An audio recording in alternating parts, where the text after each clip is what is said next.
Assalamualaikum warahmatullahi wabarakatuh. Waalaikumsalam. Kami dari kelompok 1 akan menjelaskan tentang presentasi soal pemrograman ya. Di antaranya anggotanya itu ada Satrio Wicaksono, Reza Ayub Palevi, Renalda Alfiona Putri, Iwanul Muslim Fuad, yaitu saya, Laki Nur Sarastri, Arya Rizky Pratama. Toko online-nya yaitu bernama One Shop.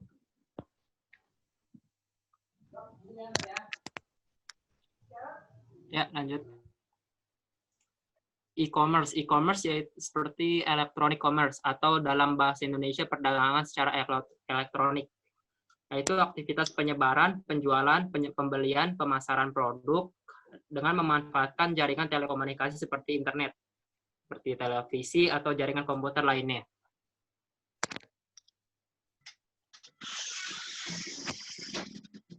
Ini langsung Alda bukan? Belum, Si Arya? Pertama itu, bentar. Yang pertama tuh ada navbar, yang kedua header, yang ketiga kategori, yang keempat tentang isinya. Support di berbagai macam perangkat. Website dilengkapi dengan fitur yang memungkinkan agar pengguna dapat diakses melalui perangkat manapun. Yang kedua, efisien. Tampilan yang mudah digunakan. 3, simple. Dengan tampilan yang elegan namun tetap simple. Penjelasan skrip yang pertama HTML. HTML berperan sebagai struktur untuk membangun sebuah halaman website. Yang kedua, CSS atau Cascading Style Sheet merupakan W3C standar yang digunakan untuk mengatur visualisasi berkas yang ditulis pada HTML. Pada modul ini, kita akan belajar penggunaan dasar dari CSS, tepatnya mulai dari pembuatan berkas CSS, pengenalan struktur sintaksnya, hingga menerapkan dasar styling seperti memberikan warna pada sebuah teks. Yang ketiga, JavaScript. JavaScript merupakan bahasa pemrograman client-side sehingga seluruh prosesnya berjalan pada sisi pengguna, bukan server. JavaScript diperlukan pada pengembangan website ketika kita membutuhkan suatu interaksi dari pengguna. Sesungguhnya, website hanya menampilkan konten yang statis jika hanya menggunakan HTML dan CSS. Mulai ya. Anatomi website. Kita terbiasa tampilan website yang nampak pada browser. Tetapi, apakah kalian tahu bagaimana website dapat tampil demikian? Terdapat 3 fondasi penting dalam membuat website. Pertama adalah HTML, salah satu markup language yang digunakan untuk membuat struktur dan menampilkan konten pada World Wide Web atau website. CSS dan JavaScript merupakan fondasi lainnya yang digunakan untuk mempercantik dan menjadikan website dinamis dan interaktif. Sama seperti halnya tubuh manusia yang disusun dari kerangka tulang. HTML pada website berperan sebagai kerangka dasar yang digunakan dalam menampilkan visual pada website. Tapi, jika hanya sebatas kerangka, seorang manusia akan terlihat menyeramkan dan aneh, bukan? Maka dari itu, untuk mempercantik tampilannya, kita membutuhkan sebuah kulit. Disinilah peran CSS. Setelah memiliki kulit dan nampak cantik, selanjutnya kita membutuhkan sebuah otak dan otot agar seorang manusia dapat dinamis dan berinteraksi. Dalam website, JavaScript-lah yang berperan dalam membuat website yang dinamis dan interaktif. Lalu, kita dapat melihat bahwa struktur dasar HTML dituliskan dari beberapa elemen. Pada setiap elemen HTML terdapat 2 tag, yaitu pembuka tag dan penutup tag. Contohnya bisa kita lihat gambar berikut. Lalu, kita dapat melihat bahwa struktur dasar HTML dituliskan dari beberapa elemen. Pada setiap elemen HTML terdapat 2 tag, yaitu pembuka tag dan penutup tag. Contoh gambarnya bisa kita lihat di gambar berikut. Di antara tag pembuka dan penutup sebuah elemen, kita dapat meletakkan sebuah konten. Konten dapat berupa teks ataupun sebuah elemen HTML lain.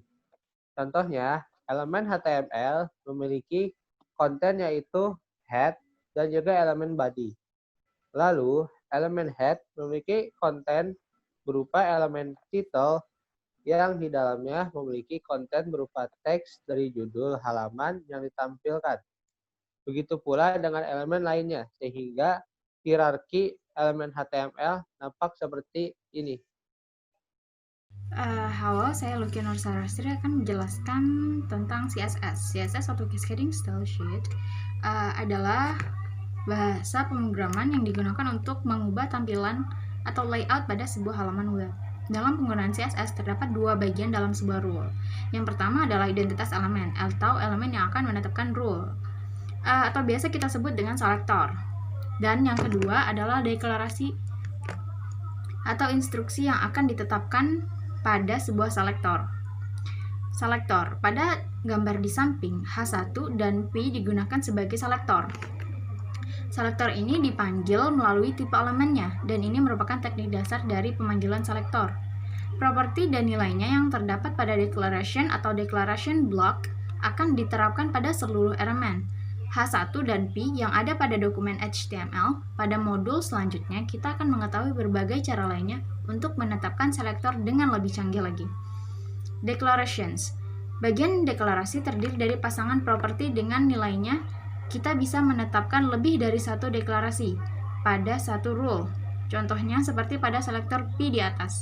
Kita menetapkan lebih dari satu deklarasi pada declaration block. Setiap deklarasinya harus diakhiri dengan semikolon. Sekarang kita berada di wilayah pemrograman yang benar-benar memanfaatkan logik dalam penulisan kodenya. Pengembangan website itu tidak hanya mengandalkan seni untuk membangun tampilan yang cantik, tapi juga memerlukan bahasa pemrograman agar meningkatkan fungsionalitas dan membuat website lebih interaktif.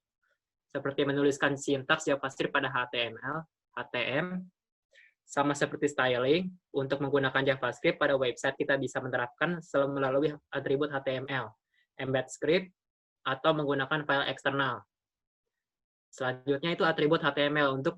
Untuk menuliskan JavaScript itu menggunakan atribut kita bisa menerapkannya pada atribut event seperti onClick, sehingga JavaScript akan dieksekusi ketika elemen tersebut itu ditekan dengan kursor.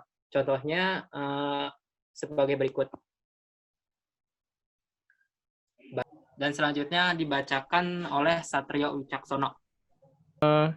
Saya akan menjelaskan tentang source code dan demonstrasi aplikasi. Untuk source code-nya, kita menggunakan HTML, JS, CSS. Di sini nggak pakai PHP karena kita nggak menggunakan database, kita bikin aplikasi native. Sebenarnya kalau misalkan ingin lebih bagus ya pakai PHP dihubungkan dengan JavaScript database. Kalau untuk sekedar untuk native mah ya udahlah bisa HTML aja.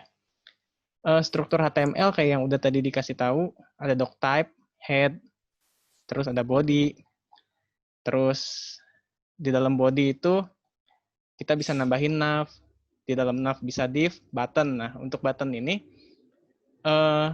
di sini kan misalkan ada tombol, nah di tombol itu kita kasih button. Nah, untuk nav itu navigation ya. Biasanya kalau di aplikasi itu di bagian atas untuk navigasi pindah-pindah halaman 1, halaman 2. Header itu judul atau jumbotron ya bisa dibilang kayak gitu. Yang kalau di web suka ada bacaan misalkan kayak e-commerce terbesar gitulah. Terus ada section. Section juga sebenarnya ya mirip-mirip lah, cuma section itu udah masuk ke dalam halaman website, inti websitenya lah section itu. Dalamnya juga ada div, terus H2. Nah, H ini tuh artinya header. Header atau head gitu ya, head 1, head 2, itu judul. Makin besar angkanya, misalkan kayak H1, itu jadi gede. Misalkan kayak H1 itu ukurannya misalnya 24, H2 itu 20, H3 18, dan seterusnya. Jadi sampai H6. Jadi H6 itu mungkin yang paling kecil 12 gitu, seukuran div center. Nah, ini nih kalau ada yang nanya, JavaScript-nya mana? Kalau di HTML ini kita masukin JavaScript-nya inline tipenya ya. Ada function. Nah, function itu udah nandain bahwa ini tuh masuknya ke script nih. Sebelum itu ada tag script dulu, script buka dan script tutup. Di tengahnya ada function. Kita kasih namanya function selengkapnya. Nah, fungsinya apa? Nah, kita itu pengen ada alert. Jadi misalkan kita klik tombol button kelas yang selengkapnya ini, kita klik cari, maka akan muncul bacaan, maaf sementara halaman ini tidak tersedia. Untuk bawahnya tetap sama. Nah, di sini ada, misalkan mau masukin gambar, dia pakai tag img kelas. Ini kelas itu masuknya nanti ke CSS. Kalau udah ditulis, kalau kita udah import CSS-nya, maka kelas itu harus ditulis nih. Kelas img fluid rounded mb5. Terus search itu sumber, misalkan kayak ini nih foto kan, image-nya. Jadi mau ngambil dari mana fotonya? Dari internal boleh, dari website juga boleh.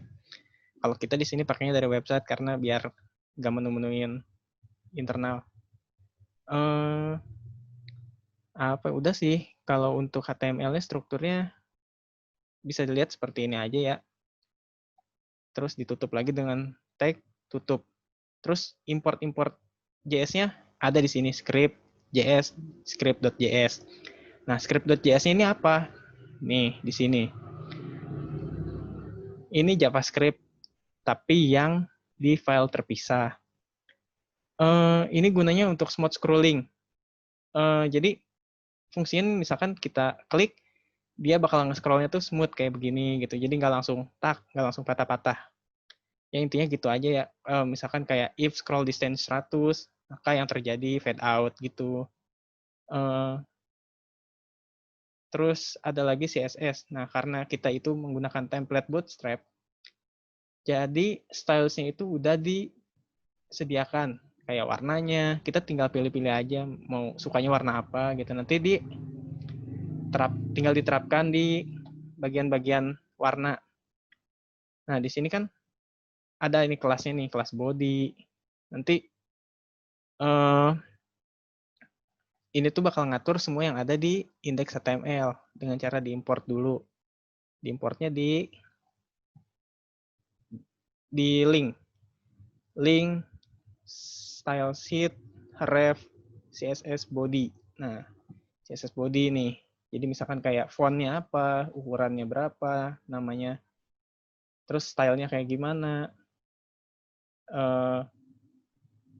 sumber fontnya itu dari website apa gitu. Terus ini H1, H2 sampai H6 tipenya margin top 0 atau gimana itu bisa diatur lewat CSS. Kalau di Bootstrap mah udah disediain, ini nggak usah terlalu banyak diubah-ubah. Kita ke contoh program. Karena di sini kita websitenya udah istilahnya mah kayak kerennya mah di hosting, padahal mah ini cuma masukin ke REPL doang ya. Jadi bisa diakses oleh kalian juga di presentasi WP strip satrio22.rpl.co. Terus tadi fungsinya, ini nih tampilan nih.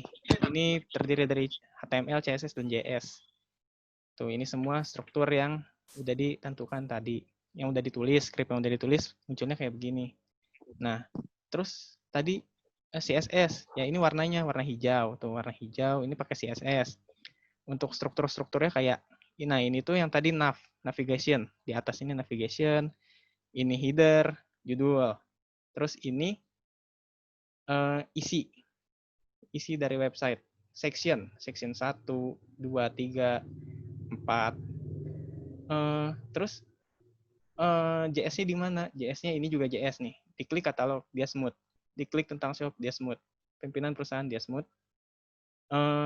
Dan kalau JavaScript alert, kita klik cari, maka ada bacaan, maaf sementara halamannya tidak tersedia. Ini itu termasuk JavaScript, tapi alert. Jadi karena kita pakai website-nya native ya, jadi ya udah gini aja. Terus ini juga termasuk JavaScript. Kalau misalkan pimpinan perusahaan, contohnya saya, diklik, maka akan muncul biodata. Lalu di sini juga ada kontak person, close, dan ini udah di-ref langsung ke halaman media sosial. Ini juga ada Reza Ayub Pahlevi, sama ada kontak personnya, Arya Rizky Pratama, Reynalda Alfiona Putri, Lukin Rosarastri, dan Ikhwanul Muslim Fuad. Terus di sini ada lokasi dari ceritanya tuh, lokasi dari ya online store kita gitu, kantor utama.